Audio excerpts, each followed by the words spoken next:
Olá pessoal, boa tarde a todos. Um prazer falar com vocês. Eu sou o Luiz Coelho, eu sou o pré-vendas da Society. A Society, como vocês sabem, nós somos distribuidores de soluções de segurança. Nós distribuímos as soluções da E7, da Safetica, da SecPod, da Swarin como backup. E hoje nós estamos aqui para a gente falar de uma solução que nós distribuímos, que é a Safetica. A Safetica, basicamente, ela é, na verdade, uma empresa. É uma empresa que, se vocês buscarem no Google, vocês vão encontrar. É uma empresa da República Tcheca, criada em 2009, e que nós temos parcerias com a Safetica desde 2016. Portanto, desde 2016, nós distribuímos a solução da Safetica aqui no Brasil e temos bastante conhecimento aqui na área. Tá bom? A Safetica é uma solução de DLP, que é justamente o que a gente vai apresentar para vocês agora. Né? Então, para começo de conversa, para começo da nossa apresentação, é importante destacar, primeiro, o que é DLP. Né?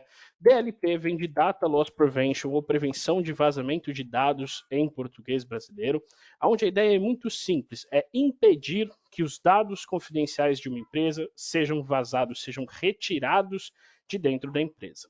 Só que, se a gente parar para pensar, outras soluções, como por exemplo o próprio antivírus, o firewall, criptografia, essas soluções, de certa forma, elas também fazem uma espécie de DLP, uma espécie de prevenção de vazamento. Por exemplo, o antivírus. A ideia principal do antivírus é impedir que alguém que está fora da minha empresa invada o meu ambiente, vaze os meus dados consequentemente, né? Ele invade em formato de um hacker, de um ataque, de um vírus, invada ali o meu ambiente ilegalmente e roube e vaze os meus dados e publique meus dados e assim sucessivamente. É o antivírus que faz essa proteção. Então, de certa forma, o antivírus faz uma certa prevenção de vazamento de dados, uma espécie de DLP.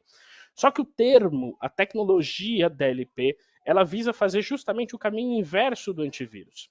Se a ideia do antivírus é impedir um vazamento de fora para dentro, a preocupação do antivírus é com quem está fora da empresa.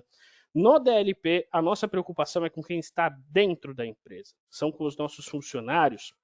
Né? Quem está dentro da empresa, qualquer pessoa, desde o presidente ao estagiário, um terceiro que foi fazer algum serviço, qualquer pessoa dentro da empresa é uma pessoa apta a realizar um vazamento de dados e pode sim tirar esses dados de dentro da empresa. Isso, obviamente, está super em compliance com a LGPD, que visa justamente impedir que os dados pessoais de uma empresa sejam vazados, e a ideia do DLP é justamente fazer isso, é impedir, é prevenir esse vazamento de dados. No caso da Safetica, o que nós entendemos como vazamento de dados? Basicamente tudo isso. Nós entendemos que uma pessoa que está dentro da empresa, ela pode, tanto de maneira ilícita ou acidental, e é importante até mencionar essas situações acidentais, por quê? Porque a própria LGPD fala que mesmo situações acidentais é sim uma preocupação que a empresa deve ter e deve se precaver com isso. Né? Então, uma pessoa ela pode, de maneira ilícita ou acidental, tirar um dado da empresa das seguintes formas, né? Começando aqui em cima.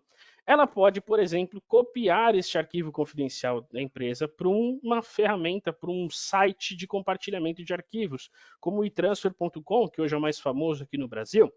Ela pode também enviar este arquivo por e-mails e ou webmails. Ela pode também enviar este arquivo via protocolos de internet, via P2P, FTP, HTTP. Ela também pode enviar através de mídias removíveis, através de um pendrive, copiando este arquivo para um pendrive, para um HD externo. Poderia também imprimir e levar esse arquivo impresso para casa, esse arquivo confidencial. Poderia utilizar operações de teclado, como um print da tela, como um Ctrl+C, Ctrl+V. Poderia enviar para outros dispositivos através de conexões Bluetooth ou firewall. Poderia também enviar através de aplicativos de mensagem instantânea, como o Skype, o Teams da Microsoft, o Slack, etc. Poderia também enviar através de um cloud, de um Dropbox, do Google Drive, do SharePoint, do Office 365, aonde no Office 365 nós somos 100% integrados e compatíveis também.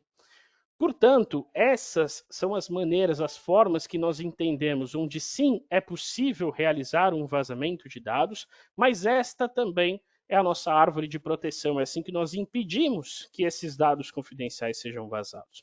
Então, na prática, qual que é a ideia? A ideia aqui é muito simples. Basicamente é o seguinte, imaginem que vocês tenham então um dado confidencial da empresa de vocês, onde este dado confidencial tem informações sigilosas da empresa. Aqui no meu caso, aqui dentro da Society, nós criamos algumas regras falando que dados confidenciais para nós são qualquer tipo de dado de arquivo, desde que no seu conteúdo se tenha CNPJ, CPF, cartão de crédito, RG, PIS, telefone, dados bancários e etc. Nós criamos dessa maneira. Vocês podem criar de várias maneiras, né? Putz, dados confidenciais para mim é tudo que veio do meu CRM, é tudo que veio do meu banco de dados, é tudo que está dentro do meu servidor. Vocês podem fazer a classificação das maneiras que vocês quiserem, né? E nós, obviamente, fizemos desta maneira. Nós classificamos que dados confidenciais para nós são arquivos que tenham CPF, CNPJ e assim sucessivamente. E como vocês podem ver aqui nesta imagem, né, nesse vídeo que eu vou demonstrar para vocês, aqui nós temos um arquivo confidencial que tem um CPF aqui dentro, né, ou seja, é um arquivo sigiloso, da maneira que se eu tentar vazar esse arquivo eu não posso conseguir fazer este vazamento de dados. Né? E aí, na prática, como que funciona? Vamos lá, vamos simular que eu sou um funcionário mal intencionado, que eu quero prejudicar a minha empresa de alguma forma e que eu quero tirar esse arquivo confidencial daqui de dentro. Né? Então, das maneiras mais fáceis, começando primeiro das maneiras mais fáceis. Se eu tentar tirar um print da tela e jogar esse print no Outlook, em um Paint, algum local, esse conteúdo do meu arquivo fica totalmente em preto, inacessível, como assim vocês podem ver por aqui. Inclusive também, se eu tentar burlar o sistema, por exemplo, se eu tentar fingir que eu vou tirar um print de um arquivo qualquer, um arquivo que tem, não tem CNPJ, não tem CPF, não tem nada, e deixar o CPF ali atrás, quando eu fizer o print, o arquivo qualquer vai aparecer normalmente, como vocês podem ver. O CPF ali atrás, não. Continua totalmente em preto e inacessível. Né?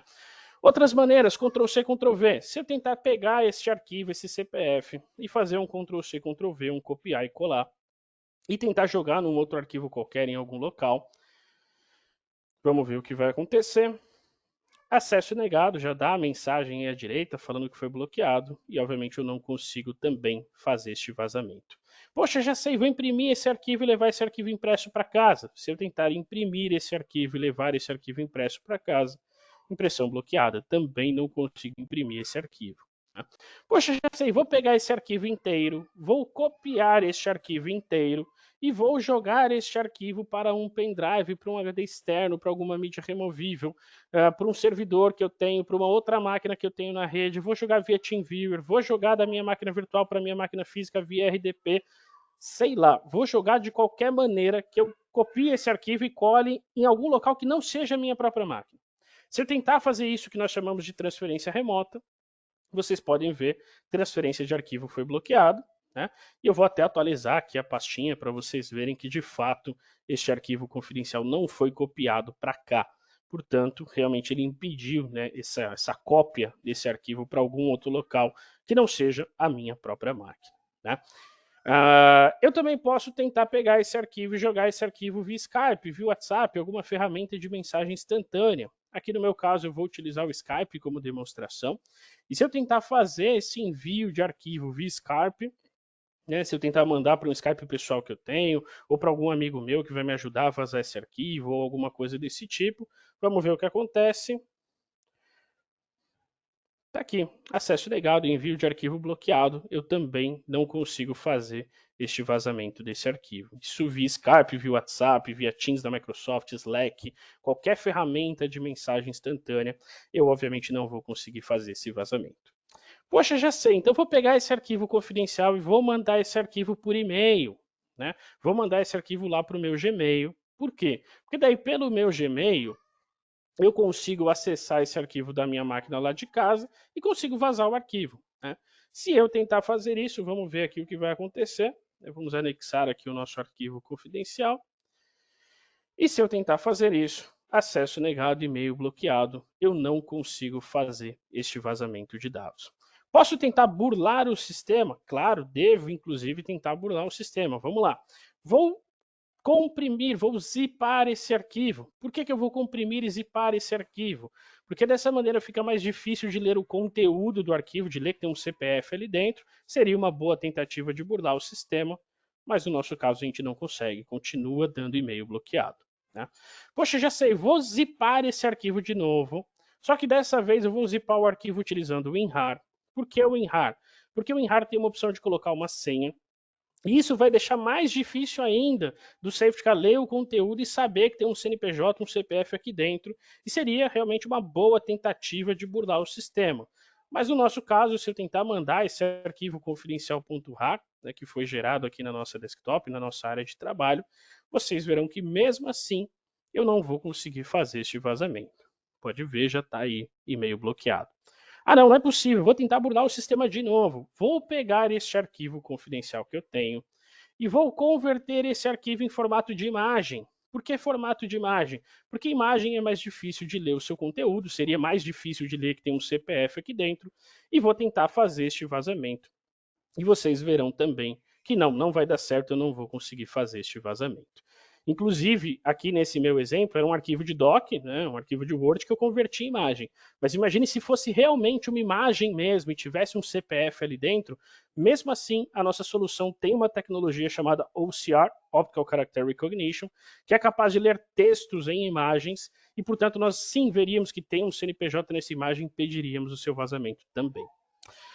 Luiz, faz mais um último teste, tenta converter esse arquivo num formato que nem existe. Né? Vou pegar aqui arquivo confidencial.mbg, por exemplo, e tenta fazer o vazamento deste arquivo. Se eu tentar fazer o vazamento deste arquivo, arquivo confidencial.mbg, obviamente vai dar acesso negado, e-mail bloqueado, e portanto eu não vou conseguir fazer mesmo assim o vazamento. Ou seja, eu não vou fazer de nenhuma forma. Ah, o Luiz deve ter criado uma regra para bloquear todo e qualquer arquivo. Não, não é verdade não. Se eu tentar mandar esse arquivo qualquer, ó, que não tem CNPJ, CPF, nada, esse arquivo eu consegui mandar sem nenhum problema, como vocês puderam ver. Ou seja, realmente a solução está lendo que tem ali o arquivo confidencial ali dentro e está impedindo ali o seu vazamento de dados. Tá?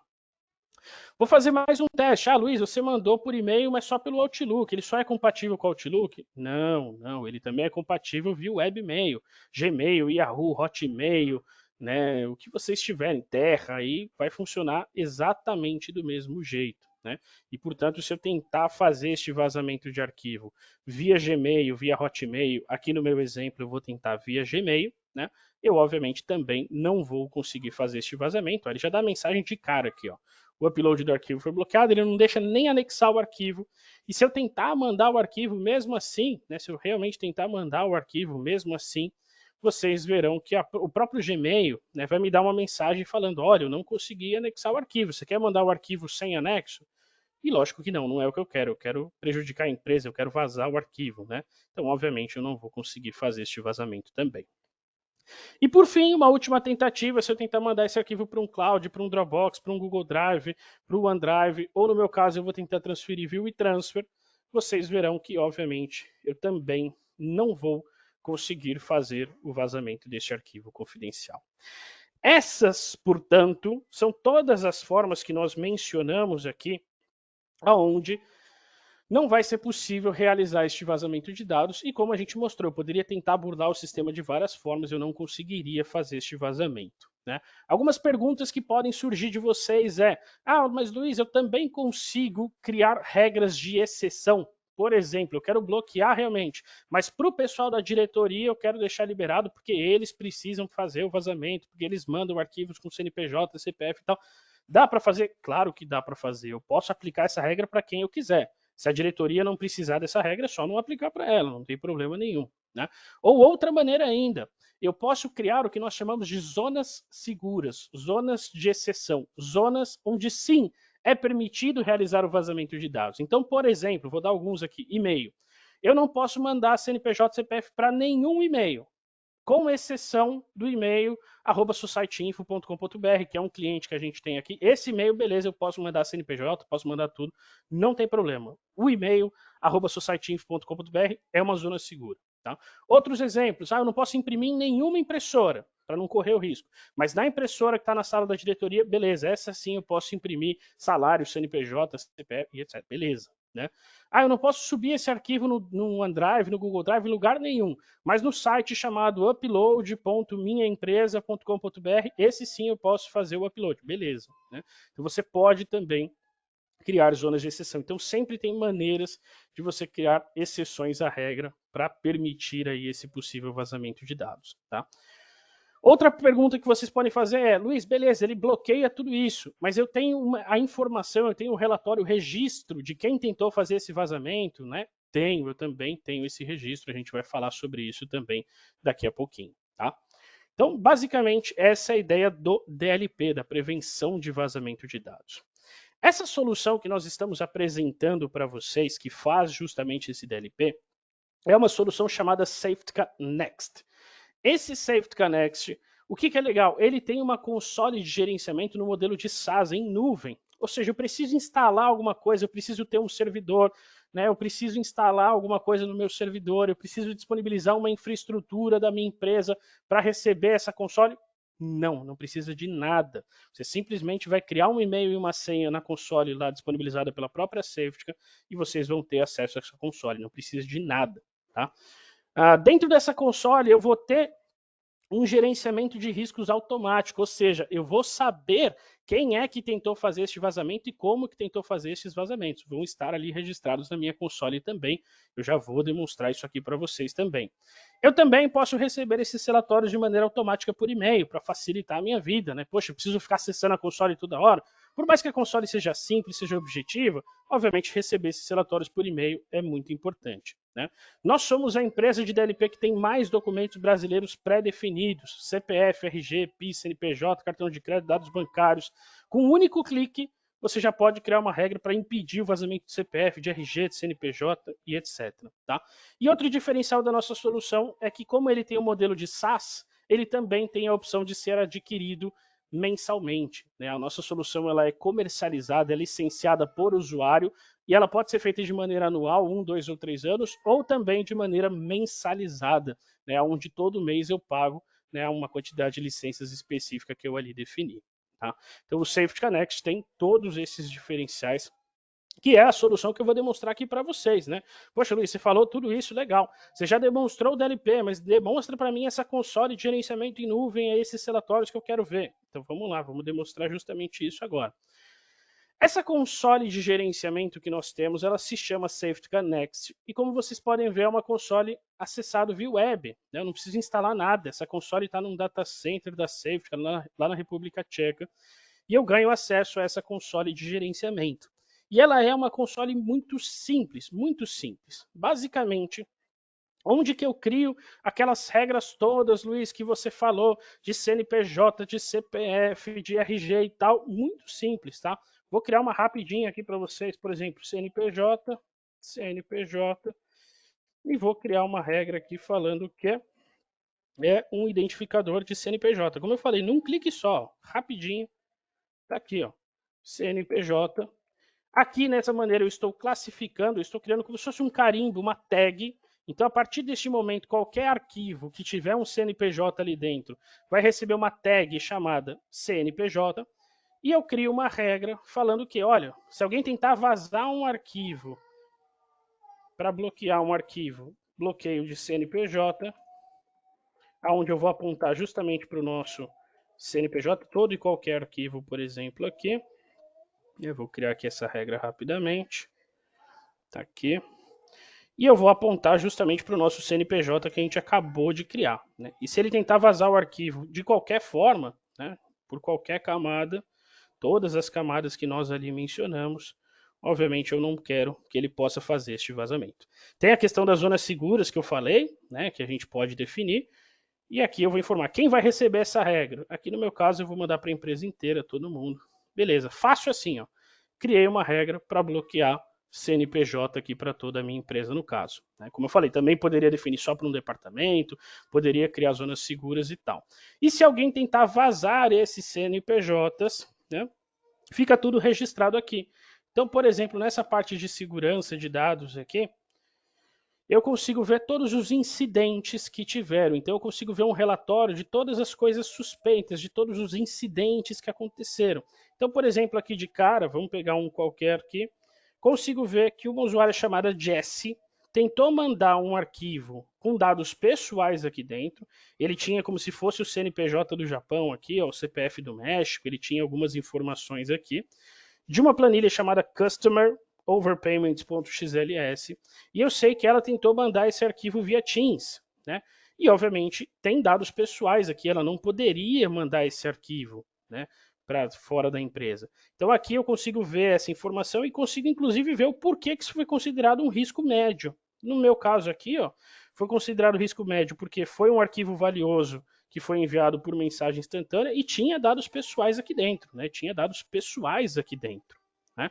Consigo ver ações que têm um incidente crítico. Então, por exemplo, aqui, vou pegar aqui esse usuário Rebeca.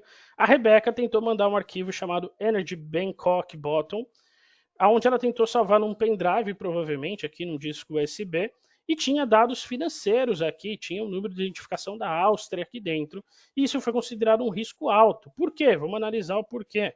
Porque, basicamente, tinha uma violação de dados, ela estava invadindo, estava vazando com um dado que tinha um dado confidencial, que era justamente uma informação aqui da Áustria. Na verdade, era da Alemanha, que o nome era da Áustria, mas o identificador era da Alemanha. Então eu consigo ver essa informação. Ah, Luiz, olha que estranho. Aqui você mostrou que tem dados do financeiro, tinha um outro aqui que tinha dados pessoais, mas tem alguns aqui que você mostrou que não tem nada de confidencial aqui, né? Tá em branco. Por que isso aqui ele está considerando que é um risco médio, né? Vamos entender. Aqui no caso, o Devin estava mandando um arquivo chamado smallslowly.pdf, onde esse arquivo não tinha nada de confidencial aqui, não era de financeiro, não era pessoal, não era nada. E ele mandou para um site chamado iCloud.com e a nossa solução, a nossa inteligência da nossa solução entendeu que isso tinha um risco médio. Por quê? Vamos entender, vamos ver. Aqui no caso, ele entendeu que era um arquivo valioso que subiu para a web, por mais que não tinha dados confidenciais, ele entendeu que era um arquivo valioso, e principalmente, este evento aconteceu fora do horário normal de trabalho do funcionário. Vocês podem ver que esse evento aconteceu às 8h39 da noite. Por que o funcionário que trabalha das 9 às 18, das 8 às 18, mandou um arquivo quase 9 horas da noite? Isso com certeza é suspeito. Será que ele estava querendo mandar alguma coisa num horário que ninguém está vendo para tentar burlar o sistema, alguma coisa? Pode ser, é bem provável, né? Então é importante vocês terem essa informação e a solução te dá toda esta informação para você analisar o que é confidencial, o que não é, todos os incidentes que aconteceram, né? Um risco, ele faz uma inteligência artificial para calcular se esse risco é médio, se é alto, é baixo, ele te informa quais foram os principais funcionários que tiveram mais eventos críticos, altos e etc. E aqui você vai ter toda esta informação para vocês gerenciarem, né? E aí, como eu falei, vocês também podem gerar esses relatórios por e-mail para receber esses incidentes e assim sucessivamente, tá? Mas essa é a nossa solução do Safetica, que faz, portanto, essa prevenção de vazamento de dados que nós demonstramos, que impede que o dado confidencial seja vazado, através das regras e políticas que eu demonstrei para vocês como criar também na nossa console de gerenciamento, uma console em nuvem que pode ser licenciada anualmente ou mensalmente, inclusive, que você não precisa instalar nada, é uma console já na nuvem no data center da Safetica, e que você, dentro dessa console também, você vai ter todo esse relatório de incidentes, tudo aquilo que a nossa inteligência artificial identificou como possivelmente um risco para a segurança da empresa, né? Essa é a nossa solução do Safetica Next. Eu espero que vocês tenham gostado. Caso alguém tenha alguma dúvida, obviamente pode nos acionar. A gente vai estar super à disposição aí para ajudar vocês, tá bom? Um grande abraço para vocês e até a próxima.